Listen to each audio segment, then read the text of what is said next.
l'histoire, mais on sait que Joseph, il a reçu, vous voyez, le premier signe de son destin prophétique en songe, parce que Dieu a parlé à ce jeune homme, et qu'est-ce qui s'est passé? Il a raconté les songes qu'il a reçus à ses frères, et qu'est-ce qui s'est passé à la suite dans Genèse 107?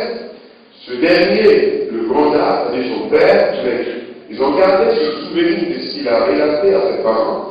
Et après, cela a conduit Joseph à un moment, si vous voulez, de jalousie dans la famille. Le père a eu beaucoup d'affection pour ce jeune homme.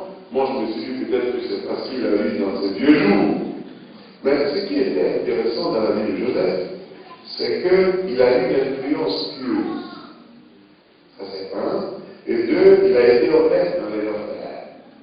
Et trois, il a résisté à la tentation. Ça, c'est dans Genèse chapitre 39, toujours. Il a reçu la grâce divine, il a reçu une faveur. Vous voyez, il a vécu la manifestation des circonstances providentielles dans sa vie. Ça, c'est dans Genèse 40. Parce que la Bible dit que toutes choses concourent bien pour ceux qui aiment Dieu. Quel que soit ce qui nous arrive, ce qui vous arrive aujourd'hui a toujours son correspondant dans l'avenir. Oui, vous pouvez ne pas comprendre l'événement aujourd'hui, mais il a son correspondant dans l'avenir. Et qu'est-ce qui s'est passé? Il a honoré Dieu avec son corps, avec son âme, avec tout son être. Par seulement cela, il a reçu des révélations divines en raison de tout ce que je relatais. Et cet homme a été utilisé pleinement par Dieu. Mais quand on fait un peu l'analyse de la vie de Joseph a laissé Dieu être le maître de ses rêves. Beaucoup d'entre nous ne laissons pas Dieu être le maître de nos rêves. Peut-être que je vais raconter une histoire, ça pourra vous aider. Il y a 20 ans, je vivais ici en Angleterre. Et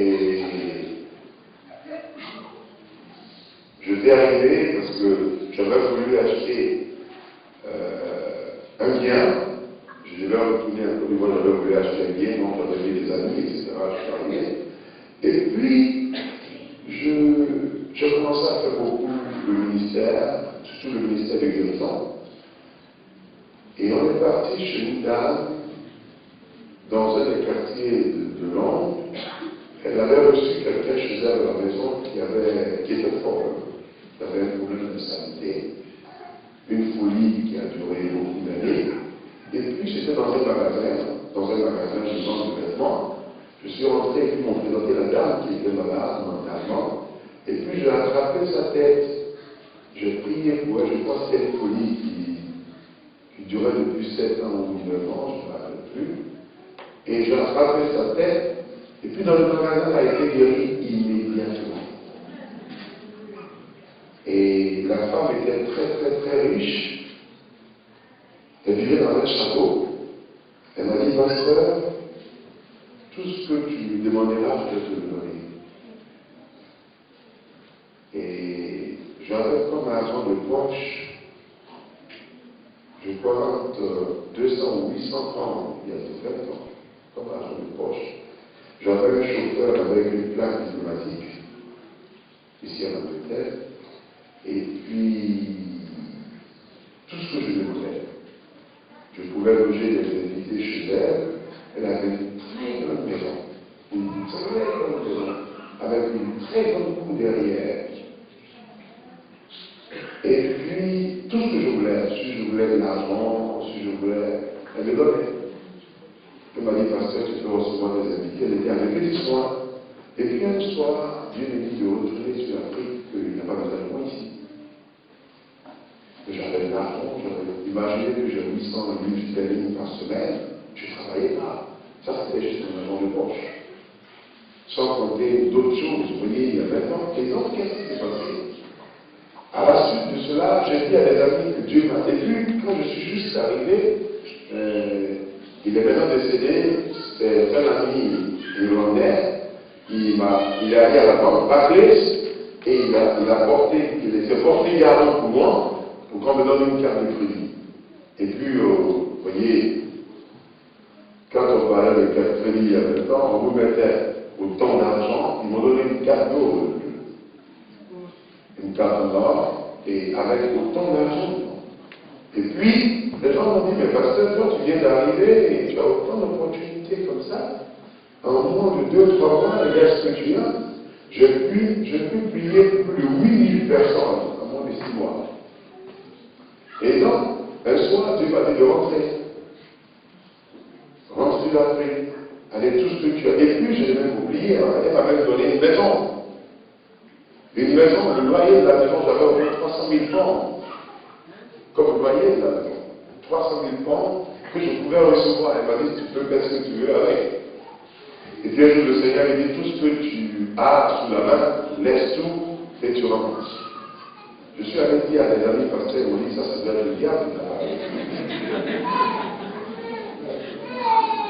Moi, je suis rentré, j'avais seulement le 80 000 sterling, 80 ou 85 000 sterling, je suis rentré sur la Côte d'Ivoire. Et puis, quand je suis rentré, les gens m'ont vu, ils ont dit, mais pourquoi tu es revenu? Il fallait rester, il y a des gens qui n'ont pas cette opportunité. Je dis non, le Seigneur m'a dit d'entrer. Je suis rentré, je suis resté, puis je me suis installé. Ce que Dieu m'a donné depuis 20 ans à Abidjan, ça fait, si vous voulez, plus de 50 fois ce que j'avais ici quand j'étais là. Ça veut dire qu'on ne peut pas se permettre de dire qu'on va l'adorer et puis ne pas avoir en retour des récompenses. Si vous l'adorez de tout votre cœur, si vous vous donnez réellement à lui, il va vous récompenser. On ne sert pas Dieu en vain. On ne sert pas Dieu en vain. Et il n'a pas besoin aussi de votre aide dans son service. Il est capable. On ne le sert pas en vain. Je ne regrette pas d'avoir servi. Je ne regrette pas d'avoir. Je ne regrette pas d'avoir tout laissé pour le suivre. Ok. Et donc, je parlais de Joseph, il a un prix à payer. Et ce prix, Joseph l'a payé. Il a payé ce prix avec sa vie d'intégrité, sa vie de fidélité. Et je n'ai pas commencé à prêcher, je commence à prêcher tout à l'heure. Vous avez le senti vous-même. Et donc, dès nos jours, les gens ne veulent pas payer le prix. Joseph n'aurait pas dû, lui non plus, parler de ses songes, par exemple, à ses frères. Mais il a parlé de ses songes à ses frères, et ses frères l'ont vendu aux Israélites. C'est là maintenant commence l'histoire. Ses frères l'ont vendu aux Ismaélites, et quand ils l'ont vendu aux Ismaélites, les Ismaélites ont voyagé avec lui, les Béniamites, ils ont voyagé avec lui, ils sont partis avec Joseph.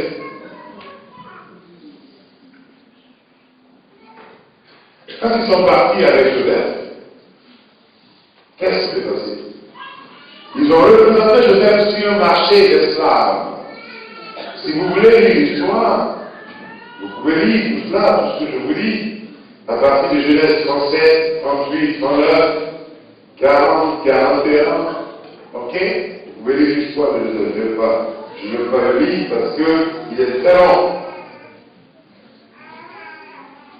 Ok, je ne vais pas lire autant ce chapitre parce qu'il est très long. Ok? Mais je vais seulement vous lire un passage. Ces paroles plus haut à Pharaon, le chapitre 41. D'abord, je vais lire le verset 12. Il y avait avec nous un jeune hébreu, esclave, du chef des gardes. Nous lui racontâmes nos songes et il nous expliqua. Les choses sont arrivées selon l'explication qu'il nous avait donnée. Genèse 41, 12. Et il fit pendre le chef de Pélétier, et Pharaon fit appeler Joseph. On le fit sortir en acte de prison. Vous pouvez répéter? On le fit sortir en acte de prison. Il se rasa, changea de vêtements et se rendit vers Pharaon. Pharaon dit à Joseph, j'ai eu un songe, personne ne peut expliquer, et j'ai appris que tu expliques les songes. Ok?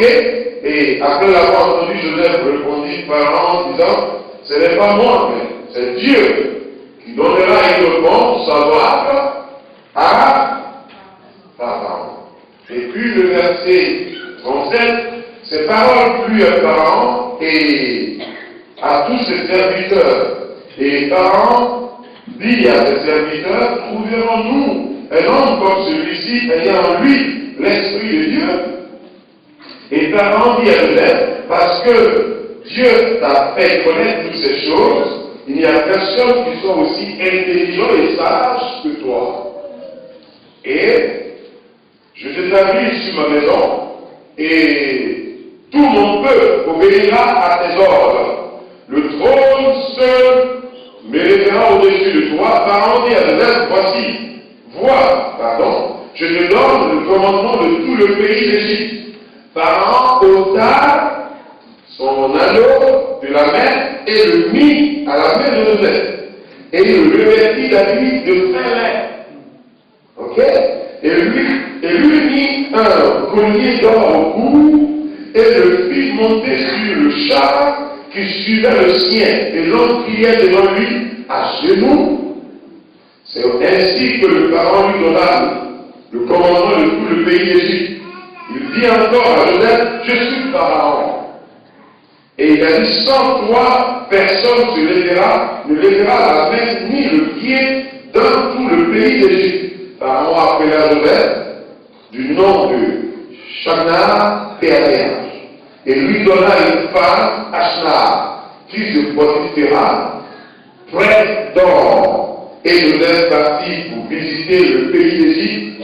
Joseph était âgé de 30 ans lorsqu'il se présenta devant Pharaon, roi d'Égypte. Amen. C'est bon, ça va? Maintenant, je peux vous prêcher, ça va?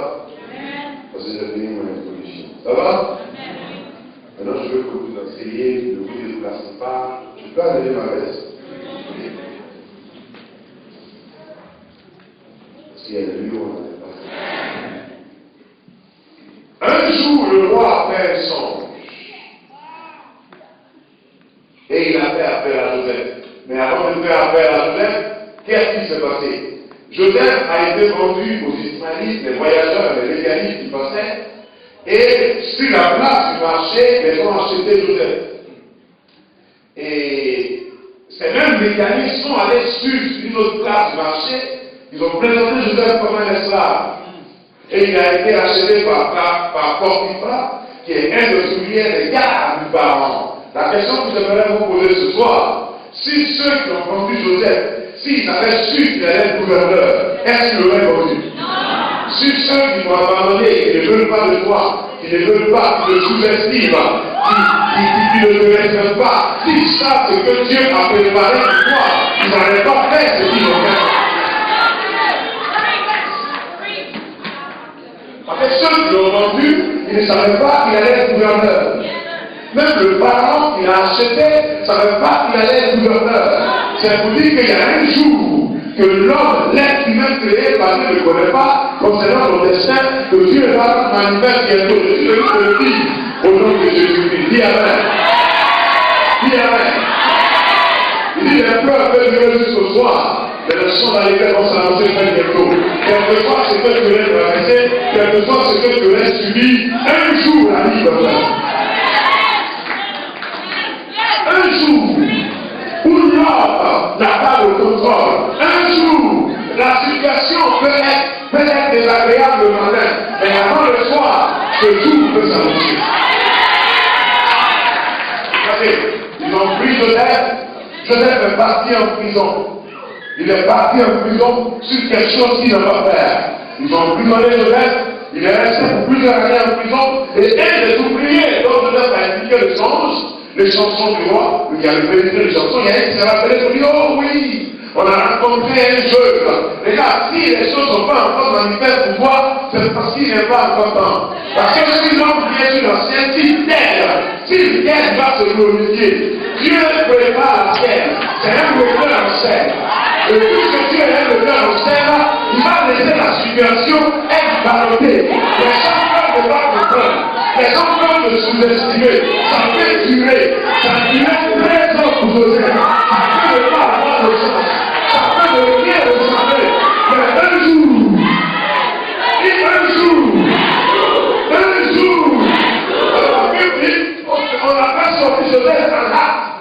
en prison. Ça est là où on est emprisonné là. Quand le jour va arriver, on va te faire sortir là. Dis un jour. Dis un jour. Dis je sais qu'un jour arrive dans ma famille, dans mon destin, dans mon affaire. Dis un jour.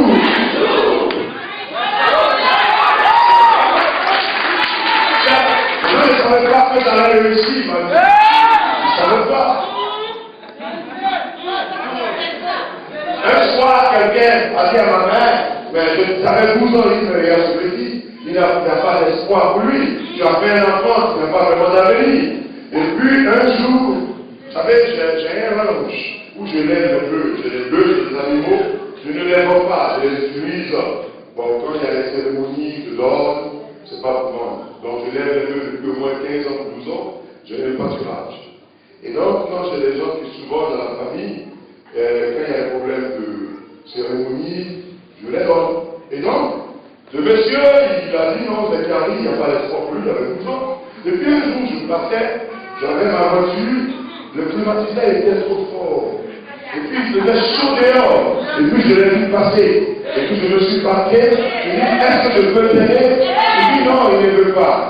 Il a ça a fait ce qu'il m'a dit. Donc, moi aussi, j'ai dit, je veux que je donne l'argent. Il m'a fait, et je suis parti. Et puis, un jour, j'ai perdu une tante. Et puis, la tante, ils étaient en train de faire des cotisations. Vous savez, en Afrique, c'est le style, hein, les gens ils sont là, on donne 5 000, on donne 2 000, on donne 10 000. Et puis moi, je suis arrivé là-bas, et puis j'ai posé la question, on a dit, on dit qu'ils sont en train de cotiser pour un or que cette femme, son mari était mon tuteur quand j'étais au lycée. Donc j'ai pris ça en main. J'ai dit, qu'est-ce qui se passe? On est en train de cotiser, on est déjà à moins de 50 000 francs, on verse un petit mouton, et puis je leur ai posé la question, qu'est-ce qu'il vous faut pour faire ce funérail? J'ai dit, vous voulez combien de bœufs? Vous voulez combien de boissons? Qu'est-ce que vous voulez que je vous envoie avec moi? Parce que vous voyez, les longs camions là, qu'on appelle. Les remords. Oui, les remords. Ok? L'évangélisation. Et donc, on m'a dit là, qu'est-ce que vous voulez? Et puis, le monsieur qui m'a même dit, comme il avait 12 ans, il était assis, et puis je lui ai dit, je leur argent, ça ne peut même pas résoudre le problème. Et puis j'ai appelé mon bouillier, il dit, mais tu m'attaches 5 €, je l'envoie maintenant, tu fais attribuer avec autant de sacs de riz, autant de poissons faits dans les camions, et puis le vieux, il y a un autre à côté qui a dit, mais c'est ça la vie, hein, il y a un jour pour tout un chacun.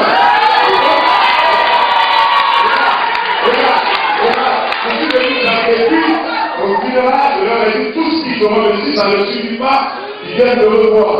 Et puis je mettrai ça à leur portée. Mais quand j'avais 12 ans, je n'avais pas d'histoire. Quand on chante, on dit c'est mon histoire, c'est la mon chant. Ça veut dire qu'un jour est arrivé.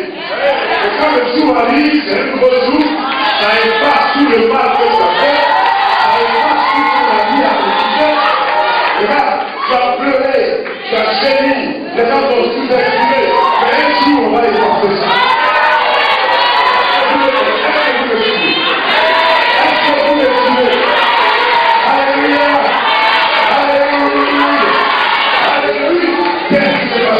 Avec Joseph, un jour le roi a un sang, puis un jour. Le sang de Joseph n'avait pas son sens s'il n'avait pas rencontré le roi. Le sang du roi n'avait pas son sens s'il n'avait pas rencontré Joseph. Dans la vie, tu as un songe. Chacun est venu au monde avec un songe. Et ton songe s'explique avec quelqu'un d'autre.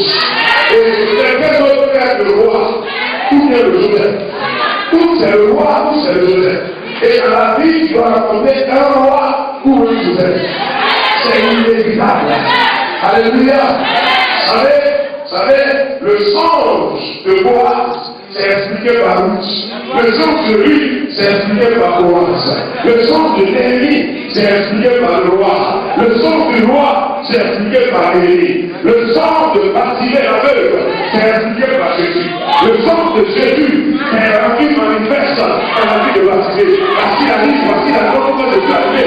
Jésus est arrivé pour faire bien à ceux qui sont opprimés. Donc, puisqu'il est arrivé, c'est sa mission, c'est son songe, c'est son espérance, ça a été mis sa valeur dans la vie de Joseph, dans la vie de Bartimée. Écoutez,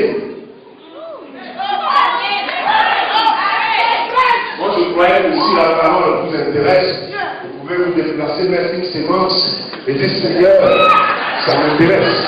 Non, c'est comme ça, c'est dans la Bible, chaque fois que Dieu se révèle au patriarche, il ne quitte pas les lieux sans élever un sacrifice. Moi, ça m'intéresse. Il y a une dame, elle n'a pas pu se marier, elle avait 40 ans, je crois 52 ans. On pressait comme ça, elle est venue en voulant mettre une semence à la chair. Elle a fait son premier enfant à 53 ans. Qui dit mieux? Qui dit mieux? On est venu ce soir pour dire qu'il y a un nouveau jour qui s'annonce. C'est tout. Maintenant, je vais terminer mon message. Vous me suivez là? Est-ce que vous suivez? Donc, je vais, si tu n'as personne que tu dois servir, ton sang ne pourra pas s'expliquer. Il faut absolument trouver un Joseph ou bien un parent sur le chemin pour expliquer ton songe. Dans la vie, on ne se suffit pas soi-même. Vous voyez, ce que tu as doit s'expliquer dans la vie d'une tierce personne. C'est pourquoi on parle de collaborer, c'est pourquoi on parle d'échange. Vous voyez, c'est pourquoi on parle de relation. Alléluia, vous savez, moi, dans la vie, je fais des arts. Je fais des scènes d'art, je fais la sculpture, etc. Je fais le français à l'université. Mais ma femme, elle a eu ça sur ma pratique, elle a fait ça ici quelque part à Londres. Et puis après, elle a fait, vous voyez, le banking. Mais quand nous deux nous sommes ensemble là, mon épouse connaît le numéro de chaque véhicule du ministère. Elle est très intelligente. Et pas seulement cela, elle est très douée. Et puis elle a une mémoire qui retient énormément. Et moi, je ne suis pas comme ça. Vous avez compris? Mais on se complète. Voyez le temps que je dis? On se complète. Donc dans la vie, il faut chercher quelqu'un avec qui vous pourrez vous compléter au niveau du Seigneur. Vous savez, Pharaon n'était pas chrétien. Joseph est chrétien. Mais Pharaon avait besoin de Joseph. Joseph a été Pharaon. Si vous n'avez pas de sens à expliquer, votre vie n'aura pas de sens.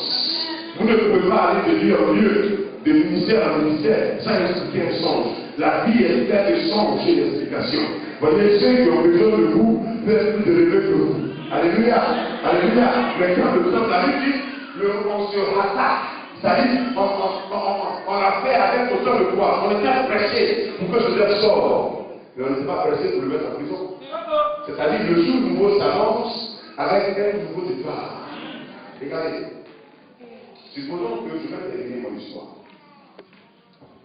La Bible dit que dans les derniers temps, tu vas répandre mon esprit sur toute chair.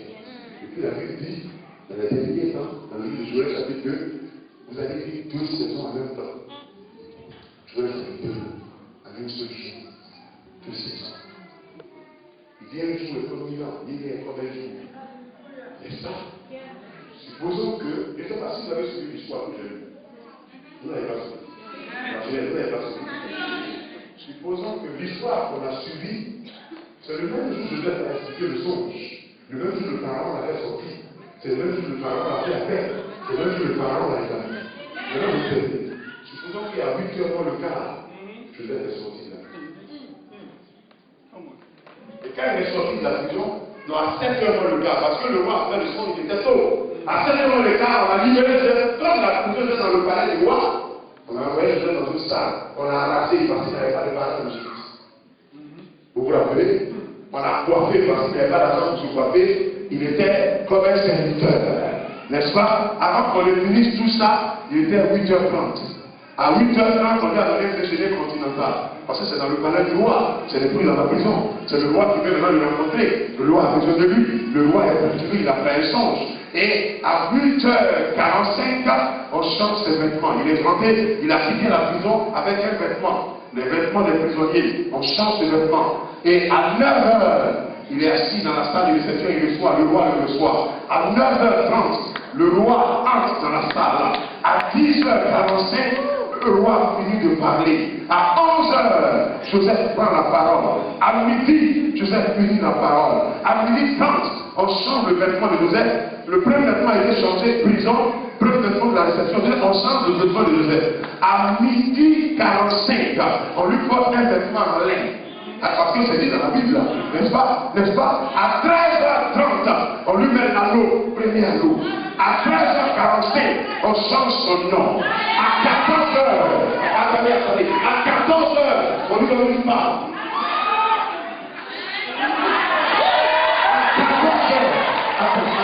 À 14h45, on le met derrière un char qui suit le pharaon. À 15h, on fait de lui un gouverneur. À 15h45, on l'établit comme le deuxième responsable d'un pays. Écoutez, à 16h, on a voté un décret pour établir ce thème. Le monsieur, à 7h le quart, il est encore prisonnier. Pourquoi? Parce qu'il dit, je vais faire une nouvelle chose. C'est sur le point d'arriver. Et un jour, Dieu a permis à une seule journée pour réécrire l'histoire de Joseph.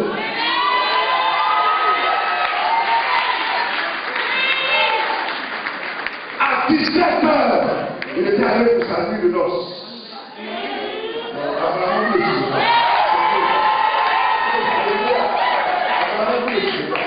À 17h, il a parcouru la machine avec sa femme. Or que à 5h le quart, il était encore prisonnier. Or que à 5h le quart, il avait encore la vie de prisonnier. Mais à 17h, l'histoire, quand on dit dans la parole, vous voyez, dans la parole, il y a un chant qui dit, tu l'as chanté tout à l'heure, où on parle de réécrire de l'histoire. Il dit, c'est mon histoire, c'est la motion. Attendez, est-ce que vous connaissez louer, morceau, à chaque fois, c'est mon histoire. Pourquoi c'est mon histoire? L'histoire, c'est la motion, c'est la motion.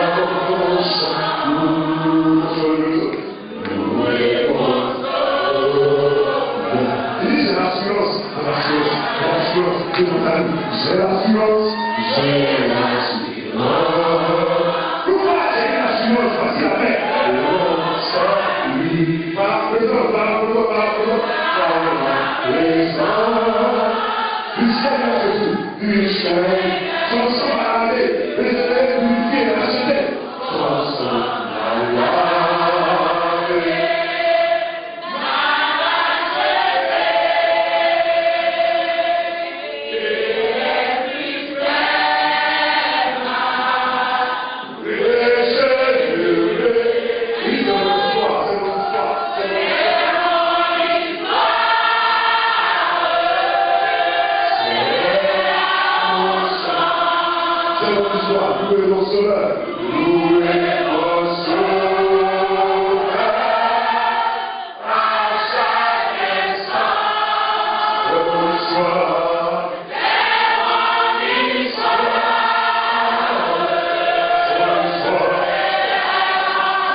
Il est temps que tu saches que très bientôt, le roi vous fera affaire.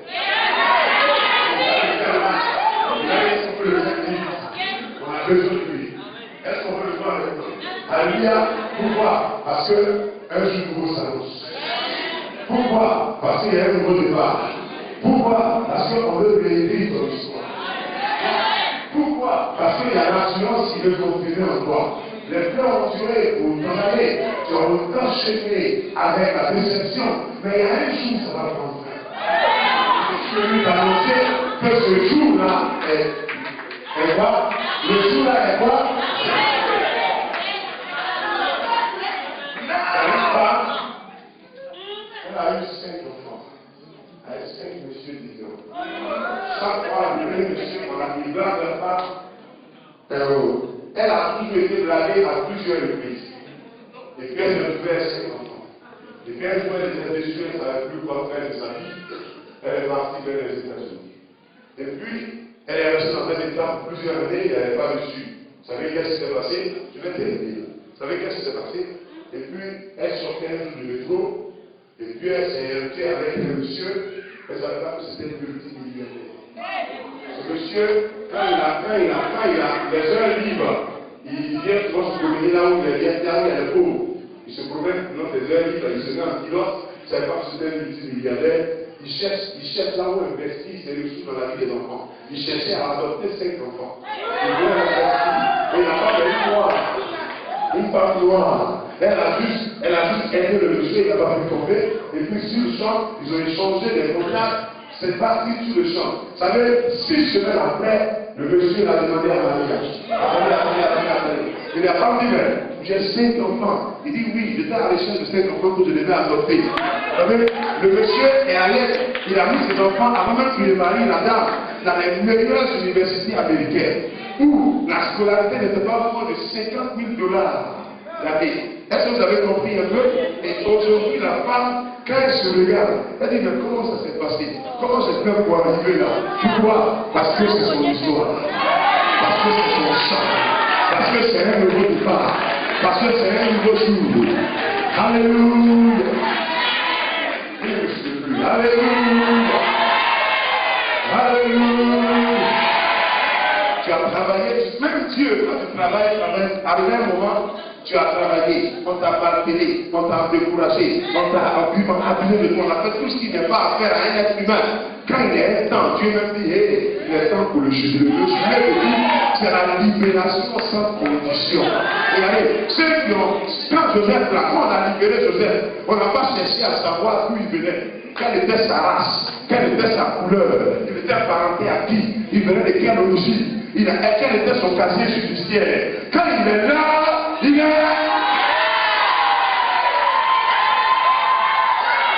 Je peux vous dire qu'il est là. Il est là. Il est là.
Rahab, c'est une prostituée. Elle a fait la prostitution pour beaucoup d'années. Et puis un jour, elle a reçu des visiteurs. Et puis à la suite de ces visiteurs, son statut a changé. Il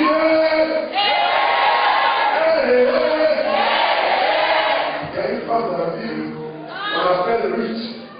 Ruth, elle a reçu une relation de sexe. Vous voyez, les deux enfants avaient l'autre. Il a eu une relation avec eux. Et le résultat de cela, c'est l'embarras qu'on appelle les harmonies et les moitiés.